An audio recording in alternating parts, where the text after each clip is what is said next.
qui prend le vulgaire cette année? Personne? Bon bah tant pis, je vais être obligé de m'y recoller alors. Oui. Tu parles comme les grandes personnes. Tu confonds tout, tu mélanges tout. Je connais une planète où il y a un monsieur cramoisi. Il n'a jamais respiré une fleur. Il n'a jamais regardé une étoile. Il n'a jamais aimé personne. Il n'a jamais rien fait d'autre que des additions. Et toute la journée, il répète comme toi: je suis un homme sérieux. Je suis un homme sérieux. Ça le fait gonfler d'orgueil. Mais ce n'est pas un homme, c'est un champignon. Quoi? Un champignon. Il y a des millions d'années que les fleurs fabriquent des épines. Il y a des millions d'années que les moutons mangent quand même les fleurs. Et ce n'est pas sérieux de chercher à comprendre pourquoi elles se donnent tant de mal pour se fabriquer des épines qui ne servent jamais à rien. Ce n'est pas important la guerre des moutons et des fleurs. Ce n'est pas plus sérieux et plus important que les additions d'un grand monsieur roux.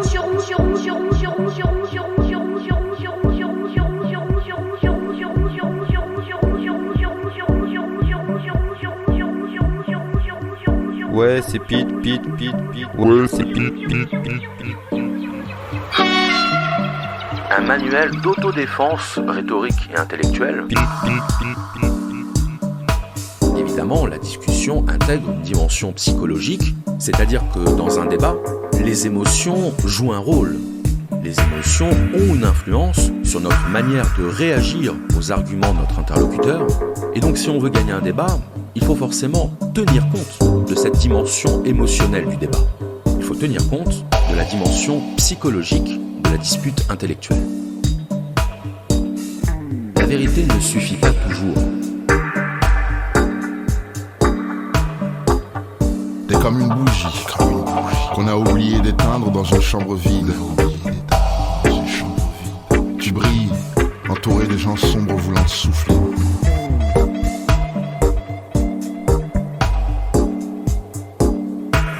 Celui qui a le moins joue est loin du chouchou. Celui qu'on fait chier, le cœur meurtrière et ta jalousie.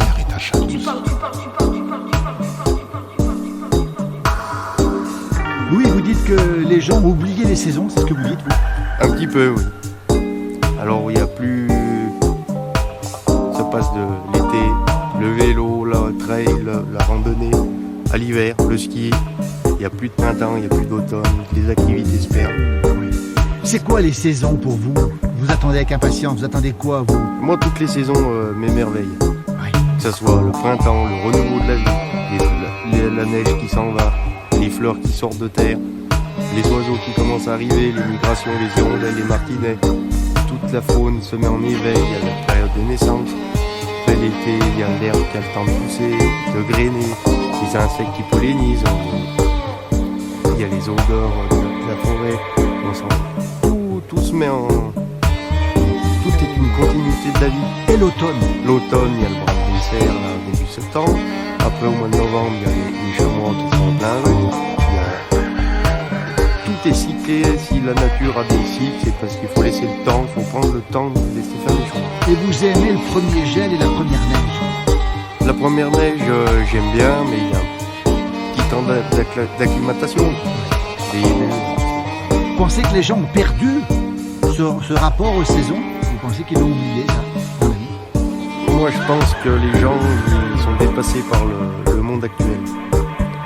Que tout le monde vit avec l'horloge, le portable, il faut vite tout de suite regarder le boulot, c'est boulot dodo, après c'est la société qui veut ça. Mais les gens, ils feraient un petit retour à la nature, ils s'émerveilleraient des choses qui nous entourent, les montagnes, les arbres. Même un simple gazon, ils prendraient le temps, 10 minutes, une fois dans la semaine, ils regarderaient un peu le ciel.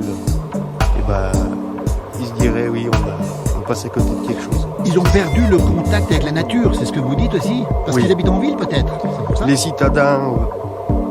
citadins, malheureusement, plus que ceux qui ont encore la chance d'habiter en montagne ou dans la campagne. Mais le retour à la nature se perd, malheureusement. Quand on est moins en rapport à la nature, on est plus fragile, c'est ce que vous pensez aussi? On n'a pas connaissance des mêmes choses, on n'a pas les mêmes réflexes, on contemple pas de la même manière. On est plus heureux quand on vit au rythme de la nature? Oui, il y a des... Enfin, pour ma part, oui. Je me verrais pas vivre, passer du printemps à l'été sans profiter de tout ce qui m'entoure, de vivre en corrélation avec la nature, Et je vois pas ça autrement. Oui, vous avez 22 ans, vous parlez comme les anciens, vous avez la sagesse des anciens déjà? Certains me l'ont dit, mais après d'autres me prennent un peu pour un écervelé, un fou, quelqu'un d'à part. Mais Vous êtes heureux? moi, tant que je suis heureux, je suis bien. Les autres, ils pensent comme ils veulent penser.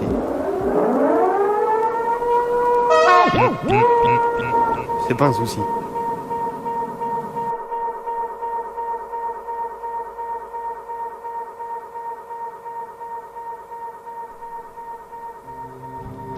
Que Schopenhauer y explique d'où vient notre besoin d'avoir raison, a fortiori d'avoir raison face à quelqu'un, et davantage encore en public. Et Schopenhauer nous explique qu'en fait c'est tout simplement lié à la nature même de l'être humain et à une caractéristique de l'être humain, une caractéristique innée, qui est la vanité. La vanité, c'est l'inconsistance. C'est le fait d'être moins intéressé par le fond des choses que par l'apparence extérieure des choses. D'être moins intéressé par la vérité que par l'image de nos idées. C'est la logique des apparences. La vanité, c'est ce qui fait que l'être humain préférera toujours avoir tort, mais remporter les éloges, qu'avoir raison et recevoir la réprobation. La plaine est le domaine des alouettes. Les unes chantent en vol, telles ce coche-pique dont l'inspiration semble être inépuisable. D'autres, comme l'alouette Lulu, préfèrent se percher sur un arbre.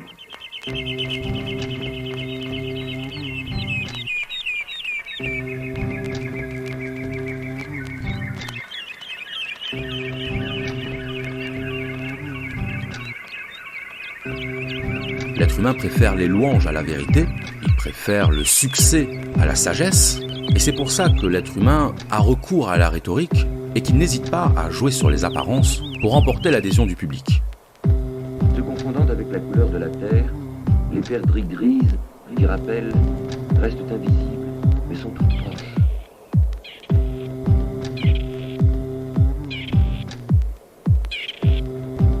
À cela, il faut ajouter que l'être humain a une tendance à l'obstination dans l'erreur.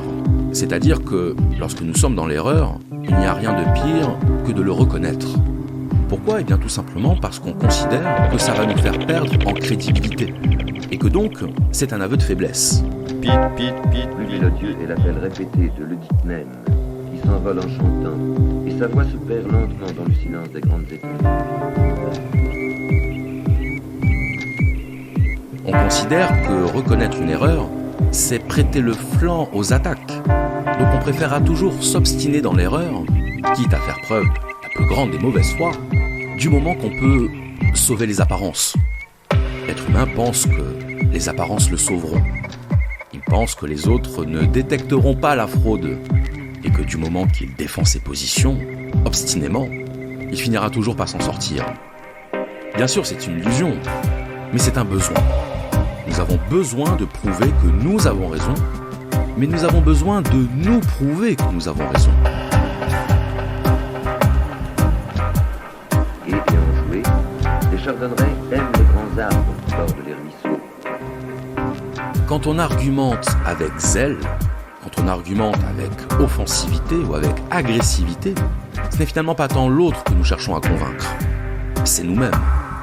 Nous voulons nous convaincre que nous avons raison, que c'est notre manière de penser qui est la bonne, parce qu'il en va de notre estime de nous-mêmes, parce qu'il en va de notre image de nous-mêmes.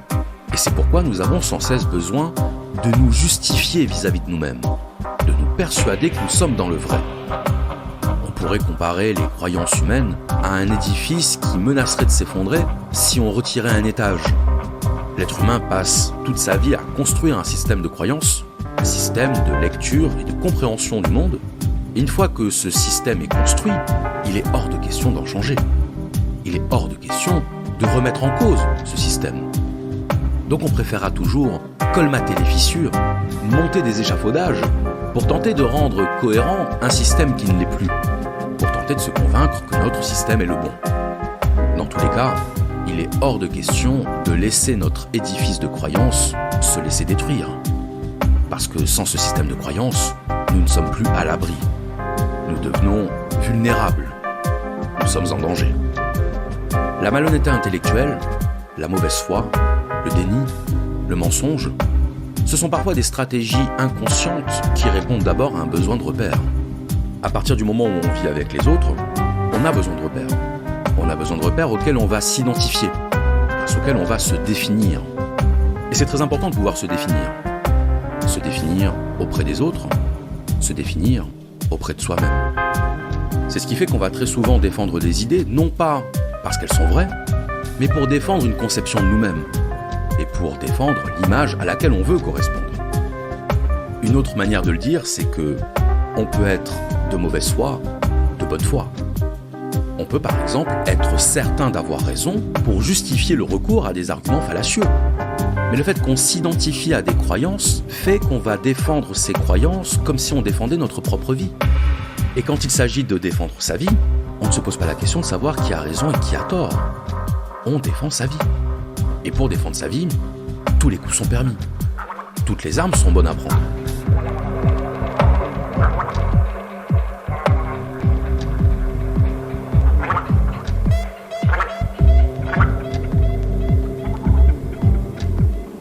Quelques mois plus tôt, d'autres chanteurs de passage occupaient ces étangs. Les petites sarcelles d'hiver se reconnaissaient à leur appel d'été.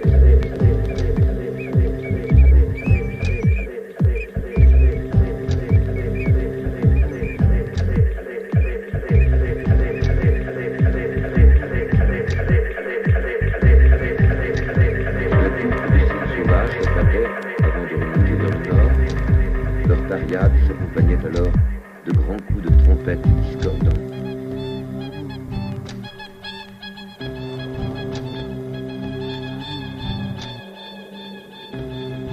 Et donc, l'appréciation de la valeur d'un argument ne va pas se faire par rapport à sa conformité au vrai, elle va se faire par rapport à notre conviction profonde et au besoin que nous avons de croire dans cette idée. C'est ce qui fait d'ailleurs qu'on est beaucoup plus tolérant envers des arguments qui vont dans notre sens, y compris quand ce sont des arguments médiocres, qu'envers des arguments qui s'opposent à notre vision du monde. Si je m'estime faire partie d'un camp en lutte contre un autre camp, si je me reconnais dans un parti, dans un mouvement d'idées, dans un clan, je vais me refuser à reconnaître la valeur des arguments du clan opposé. Je vais considérer que tout argument qui émanera de ce clan sera forcément nul et non avenu. C'est la logique même du militantisme. Le militant ne pense pas, parce que penser, c'est se donner l'occasion de changer d'avis. Et donc, d'être dans l'inconfort, voire l'insécurité psychique, c'est-à-dire de voir apparaître une fissure dans l'édifice de nos croyances. Reconnaître qu'on a tort, c'est très difficile. C'est très difficile car c'est un aveu de faiblesse. En tout cas, c'est ainsi que nous le voyons. C'est ainsi que nous le voyons parce que nous avons une vision de l'échange intellectuel comme étant une lutte pour la reconnaissance. C'est une idée que développe le philosophe Hegel qui parle de l'affrontement des consciences qui sont chacune en lutte pour la reconnaissance. Nous avons besoin que les autres consciences nous reconnaissent. Et c'est à ce moment-là que la dispute intellectuelle cesse d'être intellectuelle pour devenir une lutte d'ego, une lutte pour la survie. Quand on conçoit la vie comme une lutte permanente, reconnaître qu'on a tort, c'est prêter le flanc à l'ennemi, c'est se mettre à découvert, c'est risquer la mort. Cloche des couleurs, sur la vérité physique, j'écris ton nom, sur les sentiers éveillés, sur les routes déployées, sur les places qui débordent, j'écris ton nom, sur la lampe qui s'allume, sur la lampe qui s'éteint, sur mes maisons réunies, j'écris ton nom, sur le fruit coupé en deux du miroir et de ma chambre, sur mon lit coquille vide, j'écris ton nom. Sur mon chien gourmand et tendre, sur ses oreilles dressées, sur sa patte maladroite, j'écris ton nom.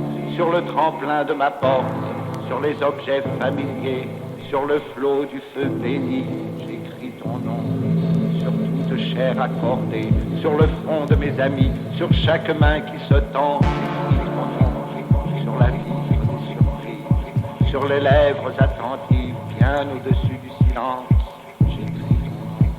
Sur mes refuges détruits, sur mes phares écroulés, sur les murs de mon ennui, j'écris sur l'absence sans désir, sur la solitude nue, sur les marches de la mort, j'écris ton nom, sur la santé revenue, sur le risque disparu, sur l'espoir sans souvenir, j'écris ton nom, par le pouvoir d'un mot, je recommence ma vie. Je suis né pour te connaître, pour te nommer liberté.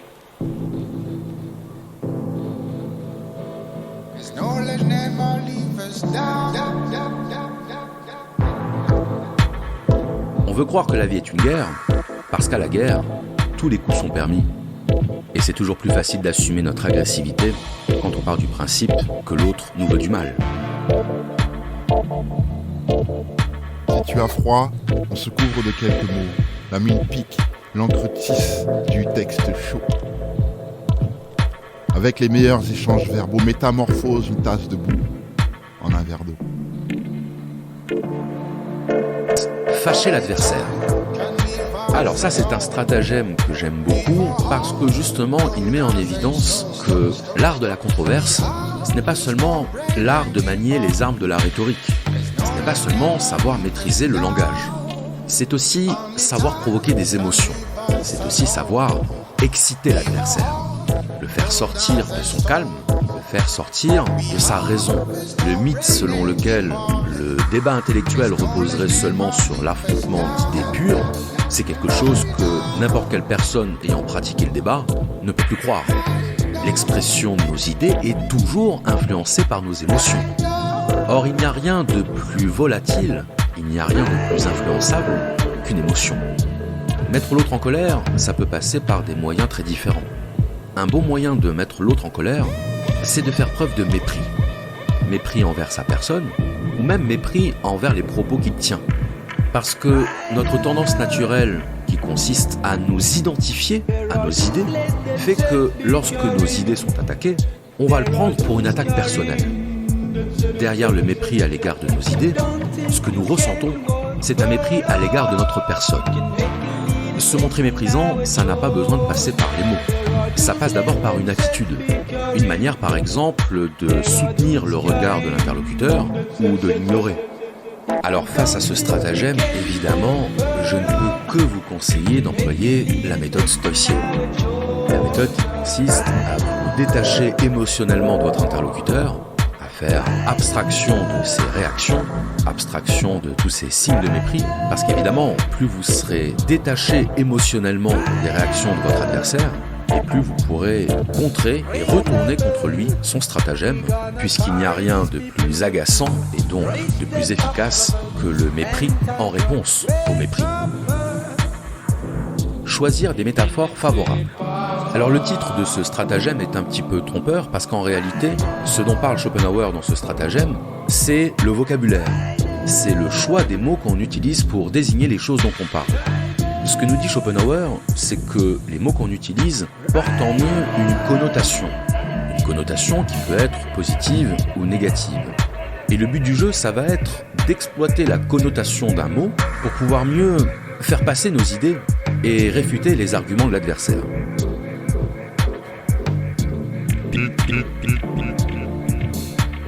Schopenhauer donne plusieurs exemples, et parmi ces exemples, il donne le couple de mots protestant-hérétique.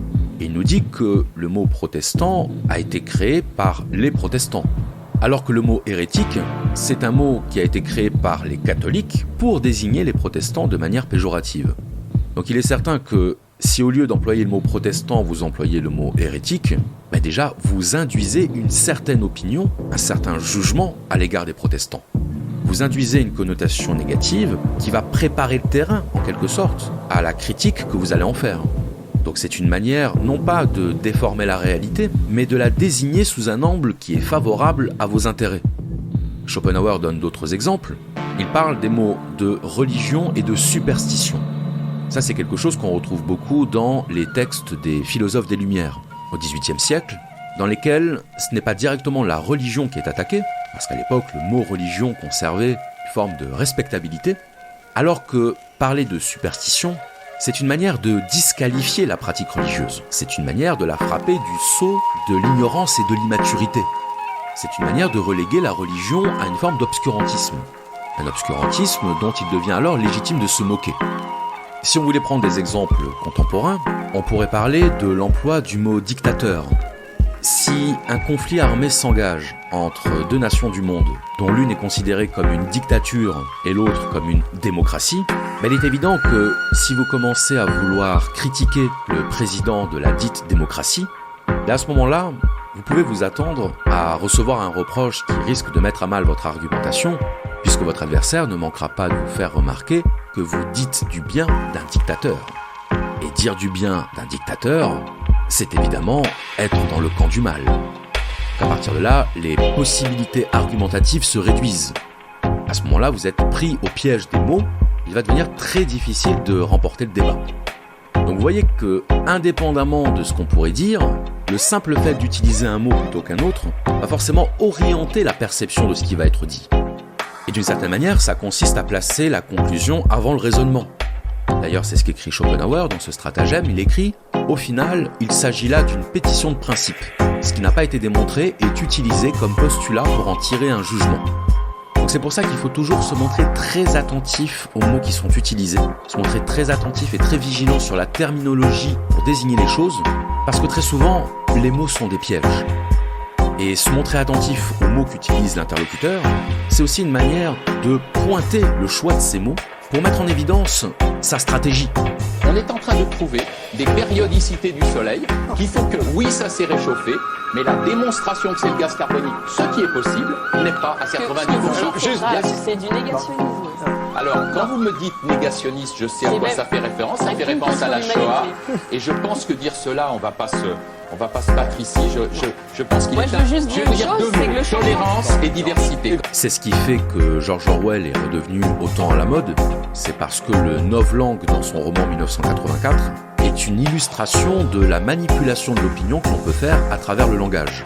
Parce que le langage, c'est ce qui structure la pensée, c'est donc ce qui structure l'opinion, et que si on utilise un vocabulaire qui sert à propager notre vision du monde, on a déjà fait le plus gros du travail. La première des choses à faire lorsqu'un mot est utilisé à la place d'un autre, c'est de pointer l'usage de ce mot pour mettre en pleine lumière tout ce qu'il présuppose, tout ce qu'il sous-entend. Et pour montrer que le choix de ce mot n'est peut-être pas anodin. Ce qui me dérange, c'est la bêtise de ceux qui utilisent un mot qu'ils sont incapables de définir. Parce que populiste, c'est quoi ? Est-ce que quelqu'un veut bien se donner le mal de définir ce que c'est ? Parce qu'il y a au moins 10 définitions possibles. Et figurez-vous que je me suis renseigné avant de le dire un jour, par manière de plaisanterie, à vos collègues de l'Express qui m'interrogeaient en me disant « Vous voulez rendre vos lettres de noblesse au populisme de gauche ?» Comme je ne sais pas ce qu'est le populisme exactement, de gauche, ça m'a fait rire. J'ai dit « Écoutez, populiste, j'assume pour une raison. J'en ai assez que toutes ces belles personnes se donnent des grands airs en regardant le peuple qui pour eux est une masse confuse et dangereuse. » Interrompre et détourner le débat. Si nous nous rendons compte que l'adversaire a entrepris une série d'arguments qui va mener à notre défaite, il ne faut pas lui permettre d'arriver à la conclusion, mais l'interrompre au milieu de son argumentation, le distraire et dévier ce sujet pour l'amener à d'autres. Alors ce stratagème numéro 18, on peut le mettre en rapport avec le stratagème numéro 29, faire diversion.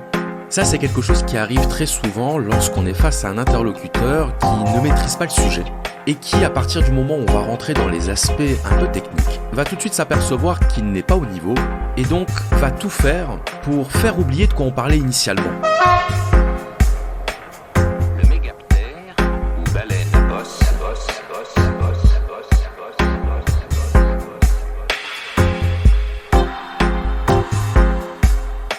Les sons étranges et féeriques qu'ils émettent.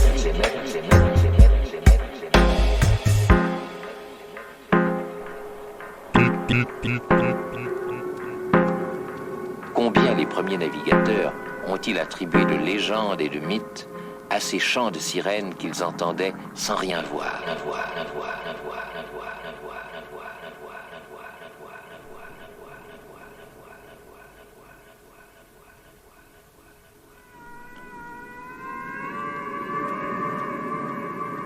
C'est pour ça que j'encourage toujours à maîtriser les sujets dont vous parlez, pour ne pas vous retrouver dans ce genre de situation, c'est-à-dire à devoir dévier la discussion faute d'arguments. Parler sans cesse d'Heidegger, parlons d'Heidegger, autrement que dans l'anecdote. C'est bien tardivement que nous allons commencer à parler de Heidegger. C'est du bavardage, Heidegger. Une théorie du bavardage chez Heidegger. Il faudra le lire un jour et vous verrez. Il y a une théorie du bavardage, il y a une théorie du on. Enfin, il ne faut pas se contenter de parler des gens sans les avoir. Vous allez devenir ennuyeux et il vaut mieux passer à autre chose. Chacun son tour. Je propose un débat. Solers n'en veut pas. Quand on commence à parler du bavardage chez Heidegger, il dit qu'est-ce que c'est que ce truc? Le mondain chez Heidegger, c'est quoi mondain? Mais non, mais arrêtez de faire référence à Heidegger que vous n'avez pas lu. Quand on maîtrise un sujet, quand on l'a étudié en profondeur, quand on a mis à l'épreuve de la contradiction nos arguments sur le sujet, et à ce moment-là, on ne craint plus la contradiction. On ne craint plus de se faire déborder par les arguments de l'autre. Et donc on n'a pas besoin de faire dévier la discussion. On n'a pas besoin de détourner l'attention du sujet. Et au cours de vos discussions contradictoires, vous pourrez vous rendre compte que certaines personnes sont spécialisées dans l'art de passer d'un sujet à un autre, dans l'art de la discontinuité intellectuelle. La discontinuité intellectuelle, c'est cette capacité à passer à un autre sujet pile au moment où le sujet devenait intéressant, pile au moment où ça devenait nécessaire d'aller dans le détail. En règle générale, quand quelqu'un essaye de dévier le débat, c'est une manière indirecte de reconnaître son incompétence sur le sujet. Donc ça, c'est une occasion que vous pouvez saisir pour retourner la situation à votre avantage. Une fois, nous nous sommes vus pendant 3 minutes dans un débat où on a eu 2-3 minutes de débat sur Campus et je vous avais cité sur l'autre livre 5 fautes de citation. Vous savez que vous m'aviez répondu, ce sont des coquilles de citation. Comme chaque fois. Non mais attendez, chaque fois. Non mais là je vous en ai retrouvé une. Mais ne minimisez pas. Je faisais les coquilles. Est-ce que je peux finir? J'ai de quoi faire une encyclopédie avec. Écoutez, c'est pas possible. Vous m'avez demandé de terminer mon raisonnement, elle le laisse pas. Elle est prise en flagrant délit d'un truc énorme. Chaque fois que vous êtes coincé, vous m'empêchez de parler pour vous donner l'impression d'avoir raison. Donc maintenant vous allez me laisser terminer. Donc si quelqu'un vous interrompt au beau milieu d'un raisonnement pour vous parler de quelque chose qui est annexe, dites-vous bien que cette personne a peut-être des raisons de craindre votre argumentation. Parce que c'est souvent quelque chose qui se produit lorsqu'on maîtrise un sujet et qu'on veut rentrer dans le détail, c'est que notre interlocuteur n'a pas toujours envie d'aller sur ce terrain. Il préfère rester à la surface des choses. Donc là encore, il est très facile de retourner ce stratagème contre votre adversaire, lui faire remarquer qu'il est en train de détourner le débat et en profiter pour lui demander s'il n'aurait pas peur d'aller au fond du sujet. En faisant ça, vous éviterez non seulement de tomber dans son piège, mais en plus, vous mettrez en évidence le piège dans lequel il a essayé de vous faire tomber. Ce qui aura pour effet de vous faire prendre l'avantage dans la discussion, puisqu'il n'y a rien de plus humiliant et de plus discréditant que de voir le piège qu'on avait tendu à l'autre mis en pleine lumière. La baleine.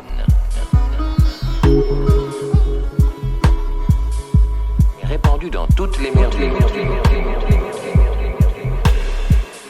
Détourner le débat parce qu'on n'est pas capable de répondre à une question, parce qu'on ne veut pas faire aveu de notre ignorance, sont perceptibles de très loin.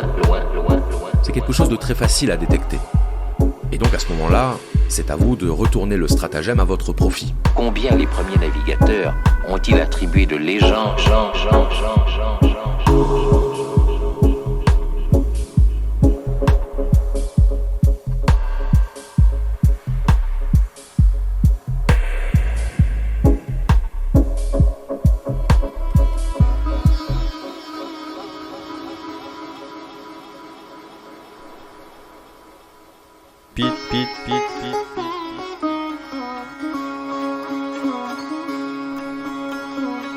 Stratagème suivant, c'est le stratagème numéro 25, trouver une exception.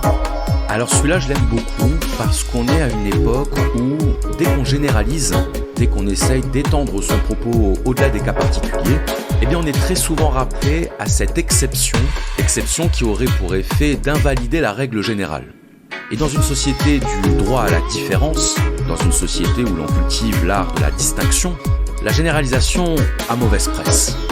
La généralisation, c'est quelque chose qui est perçu comme une sorte de mépris, comme une sorte de rejet des cas particuliers. Et c'est un stratagème très pratique parce que dans les faits, il n'existe que des cas particuliers. Et donc dès qu'on se risque à faire une généralisation, il est clair qu'il y a des cas particuliers qui ne vont pas se retrouver dans la règle générale. Donc c'est l'exemple bien connu du signe noir, le signe noir étant l'exception qui invalide la règle selon laquelle tous les signes sont blancs. On peut prendre également l'exemple du poisson volant, parce que c'est vrai qu'il existe des poissons volants, mais en règle générale, les poissons n'ont pas d'ailes. Finalement, c'est assez simple de réfuter une affirmation générale parce qu'on peut toujours trouver une exception à la règle. Mais la question est de savoir, quand on pointe une exception à la règle, est-ce qu'on invalide la règle ? Que des cas s'écartent de la règle, c'est très facile à concevoir. Évidemment qu'il y aura toujours des cas pour s'écarter de la règle. Il existe des non-fumeurs qui meurent du cancer du poumon. On trouvera toujours des cas particuliers. Mais lorsqu'on débat de choses générales, et à proprement parler, on ne peut d'ailleurs débattre que de choses générales. Parce que si on ne parle que des exceptions, on ne peut rien déduire. Par définition, la pensée est généralisante. Et donc, l'expression de la pensée passe forcément par des généralités. Parce qu'à ce moment-là, qu'est-ce que ça veut dire ? Ça veut dire par exemple que la cigarette n'est pas dangereuse pour la santé. Elle n'est pas dangereuse pour la santé puisqu'il y a des fumeurs qui n'ont pas de cancer du poumon. Donc vous voyez, dès qu'on s'interdit de généraliser, on en vient à dire des absurdités. On en vient à nier des évidences. Et cette terreur de la généralisation, cette peur de manquer de respect aux exceptions, elle est liée à une confusion absolument terrible entre la généralisation et la stigmatisation.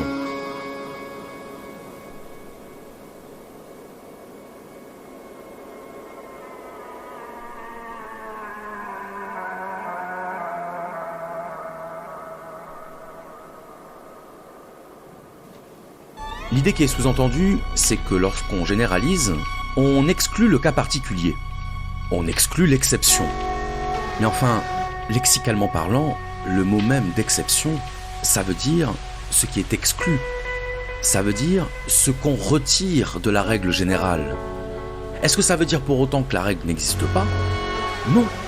Ça veut dire qu'il existe une règle et qu'il existe des cas qui sortent de cette règle sans que ça n'invalide la règle. Il faut bien qu'il y ait une règle pour pouvoir sortir de la règle. Il faut bien qu'il y ait une généralité pour qu'il y ait des exceptions à la généralité. Le fait de citer l'exception pour invalider la règle n'invalide pas la règle. Le fait de citer l'exception permet de nuancer la règle, de la relativiser, mais en aucun cas de l'invalider. On en arrivera au jour où dire qu'il fait plus froid en hiver qu'en été sera considéré comme une stigmatisation envers l'été. Donc si votre interlocuteur vous reproche de généraliser et qu'il prétend réfuter votre argumentation en citant une exception, à ce moment-là, retournez-lui l'argument avec les exemples que je vous ai cités et on verra à ce moment-là si votre interlocuteur accorde autant de valeur que ça aux exceptions. Et enfin, dernier stratagème, mon préféré, le stratagème numéro 32, principe de l'association dégradante. Lorsque l'on est confronté à une assertion de l'adversaire, il y a une façon de l'écarter rapidement, ou du moins de jeter l'opprobre dessus en la plaçant dans une catégorie péjorative, même si l'association n'est qu'apparente ou très ténue. Alors pourquoi est-ce que je dis que ce stratagème est mon préféré ? Parce qu'il me semble que c'est celui qui a le plus souvent cours dans les débats contemporains, et notamment dans les débats politiques. C'est une technique qui est devenue très commune pour discréditer un propos, de mentionner la proximité de son auteur avec des courants, des écoles de pensée ou des mouvements politiques unanimement considérés comme infréquentables. D'ailleurs, c'est un mot qu'on retrouve très souvent. Fréquentation, comme si le fait de fréquenter quelqu'un signifiait qu'on adhérait à sa pensée, qu'on partageait sa vision du monde. Astrid Stuckelberger, médecin et chercheuse, elle fréquente la complosphère d'Internet comme les Macronies, dans les vidéos. Michel Rosenzweig, philosophe mais surtout psychanalyste, écrit dans le magazine Nexus, qui est, je cite, un magazine de désinformation et d'apologie sectaire, source, qui flirte avec le négationnisme et patauge dans l'absolution sur le complotisme ressource. Notons que d'autres intervenants du film ont écrit dans la revue Nexus, c'est le cas de Ariane Guilherand, de Mohamed Kodbi ou de Nathalie Derivo.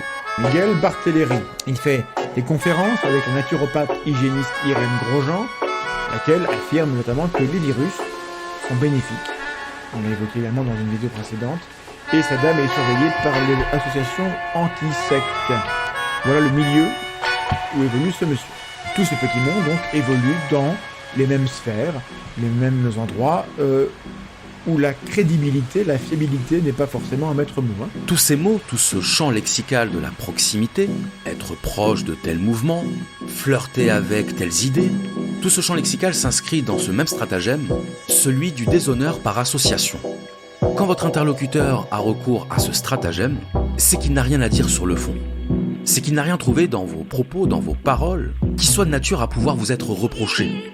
Parce que croyez-moi bien que si votre adversaire avait trouvé dans vos propos quelque chose qui pourrait vous reprocher, il ne se fatiguerait pas à relever vos proximités, à évoquer vos fréquentations. Il ne dirait pas que vos idées flirtent avec tel courant de pensée. Il ne dirait pas que vous êtes proche de tel groupe jugé infréquentable. Il se contenterait de montrer en quoi ce sont vos idées qui posent problème. Non pas qui vous fréquentez, non pas de qui vous êtes proche. Encore faudrait-il définir ce qu'on appelle proche. Est-ce que proche, ça veut dire avoir déjà rencontré? Est-ce que ça veut dire être ami? Vivre sous le même toit? Qu'est-ce que ça veut dire être proche? Parce que moi, quand je vais au restaurant et qu'on me sert une assiette avec une entrecôte et des frites, mes frites sont proches de l'entrecôte. Peut-être que mes frites sont en fait de la viande, puisqu'elles sont proches. Votre frère a justifié, expliqué, trouvé des bonnes raisons à la lapidation des femmes adultères. Reprocher la proximité de quelqu'un avec un groupe, un courant de pensée ou un individu quelconque, c'est faire un aveu d'impuissance. C'est dire qu'on n'a rien à dire. C'est dire qu'on n'a aucun argument pour contrer l'idée, mais qu'on veut quand même jeter un peu la suspicion sur vos idées. N'avoir rien à reprocher, mais essayer quand même. Trouver une prise pour pouvoir disqualifier une pensée non pas sur le fond, mais sur son appartenance supposée à une catégorie. Donc n'hésitez pas, si jamais on cherche à discréditer vos propos en faisant valoir votre proximité avec tel ou tel groupe, n'hésitez pas à demander à votre interlocuteur quels sont mes arguments, quels sont mes propos, quelles sont mes idées que vous contestez. Et si votre interlocuteur cherche à détourner la question, voire stratagème 18, faites-le lui remarquer. Et rappelez-lui que si le but d'un débat est de confronter des idées, il n'y a pas lieu de chercher en dehors des idées des choses à vous reprocher. C'est plus facile de dire Chouard et les fascistes de tout poil, c'est les mêmes, c'est rouge-brun, c'est la même clique qui conteste la République, qui conteste le système de domination, et donc ne l'écoutez pas, c'est un fasciste. Alors une fois qu'on a dit que Chouard est un fasciste, on arrive à ne plus parler avec lui, on n'a plus l'obligation d'argumenter, on n'est plus obligé de discuter. Et donc on a disqualifié le messager pour ne pas avoir à discuter du message. Didier Raoult et le professeur Perron sont aujourd'hui victimes d'un acharnement judiciaire absolument à vomir, qui montre bien que notre époque est particulièrement accro au mensonge. Ça va avec d'ailleurs, sur le plan culturel, sur le plan civilisationnel, la planche à billets. Quand on est accro à la fausse monnaie, quand on est accro au fait de faire tourner la planche à billets comme un malade, eh bien on est aussi accro au mensonge, c'est-à-dire que c'est une fuite en avant. On ne peut plus se repentir, s'excuser, on ne peut plus corriger les erreurs fondamentales que l'on a faites. On est obligé de mentir encore et toujours. C'est cette spirale éternelle, de la même façon que quand on s'est mis à injecter sur les marchés financiers des flux de liquidités complètement disproportionnés en 2008, et que ça nous a amené bien sûr à le refaire en 2020, et on continue aujourd'hui à faire brrrt avec la planche à billets comme s'il n'y avait pas de lendemain.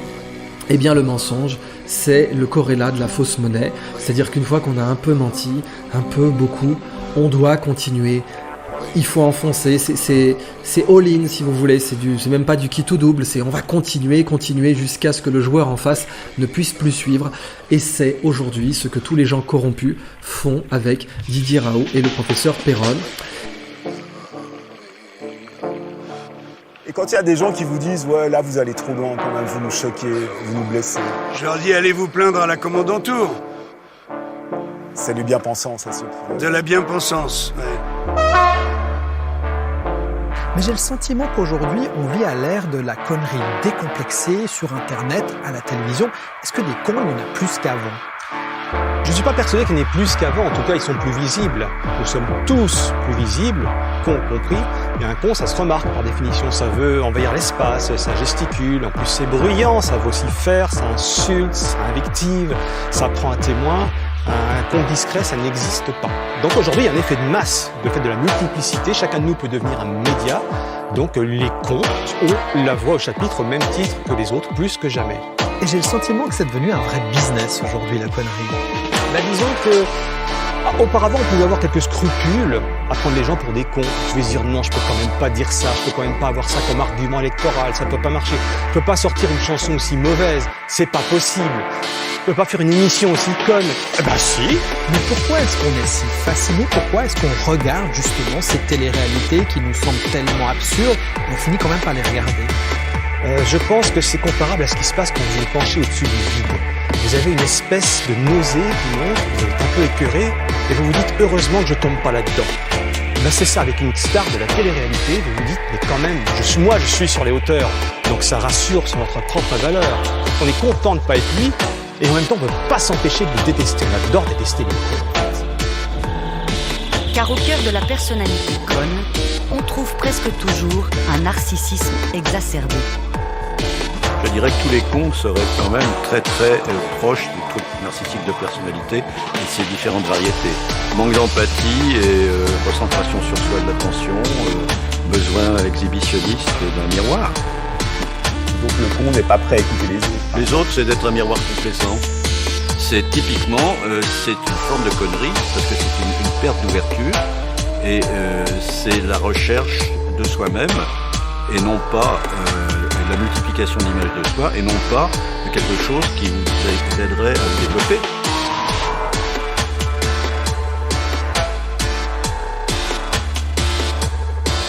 Ce qui explique déjà dans cette première étape, c'est l'idée que voilà, il n'y a pas assez de place pour tout le monde, mais il en prend déjà plus qu'il n'en faut pour lui-même. C'est-à-dire que ce qui compte, c'est son confort.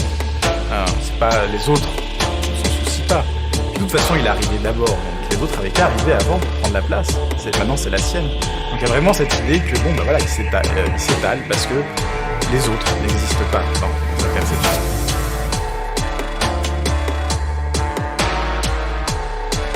Le con monopolise l'attention. On est dans notre petite bulle, là on risque rien. Du coup ça fait qu'on est un peu désinhibé comme ça, comme avec l'alcool. Quoi qu'on dise, de toute façon personne va venir nous casser la figure. Bon, et même sans aller jusque là, il n'y a pas le risque social qu'il y a avec une vraie personne en face. Et ça pousse à agir comme lui. Voilà. Ouais. Bon, c'est un multiplicateur de conneries.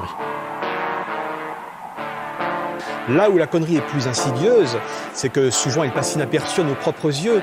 Par exemple, la connerie de croire qu'on est plus malin que les autres, ça on n'aime pas trop y toucher. Il faut parfois toute une vie pour accepter qu'on puisse avoir fait des erreurs capitales de notre vie qui ont nui aux autres, et autant qu'à nous-mêmes. Alors que le con finalement c'est soi-même. Là. Le con c'est soi-même évidemment.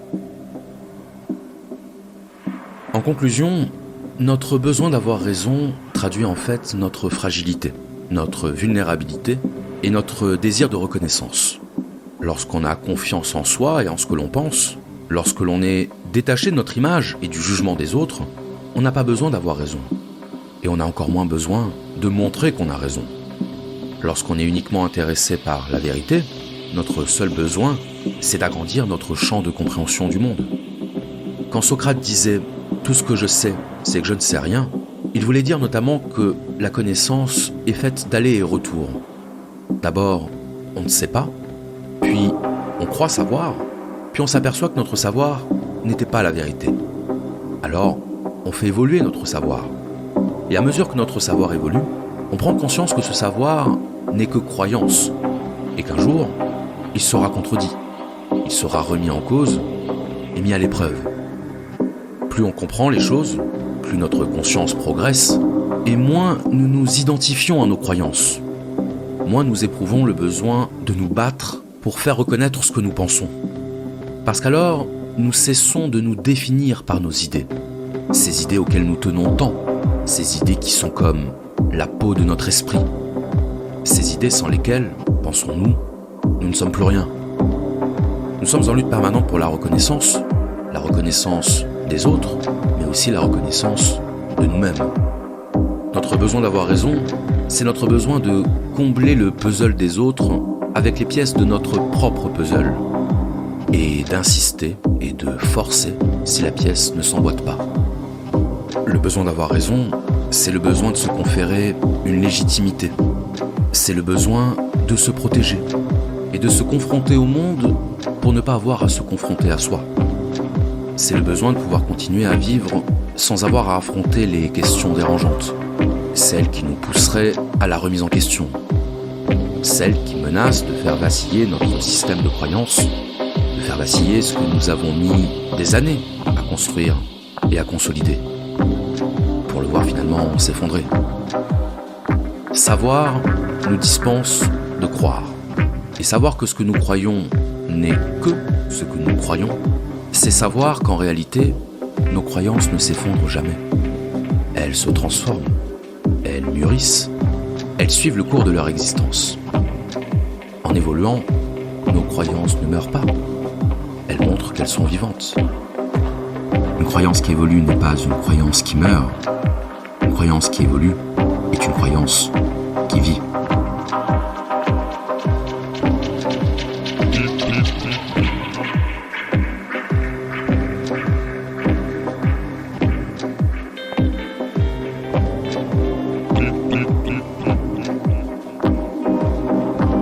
C'est celui qui ne change jamais d'avis.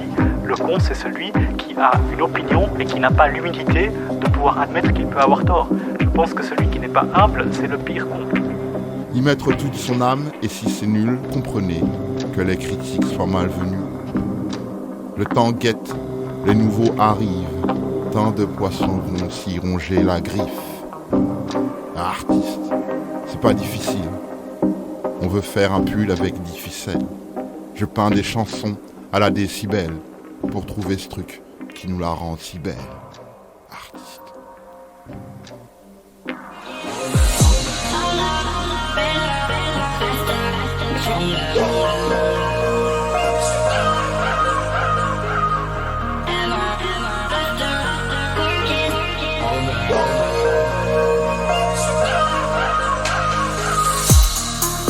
Pas peur d'aider un frère s'il y a Haja.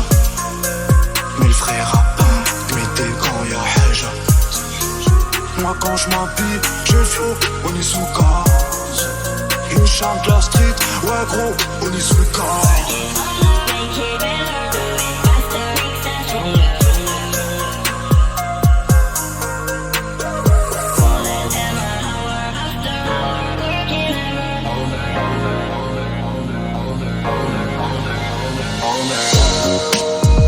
Je viens faire mon beurre, mère de billets, je fais des longueurs. Toi tu fais le con, je parle aussi, parle à mon cœur. Belle écho douce, belle écho ou la Zuma. La street c'est fou, je fais le tour de la ville, on est Zuka. Comme Yakuza, comme j'étais haut. Il pleut des balles à la météo. J'vois pas d'étoiles à part au télo. Elle a plus gros que Chilo.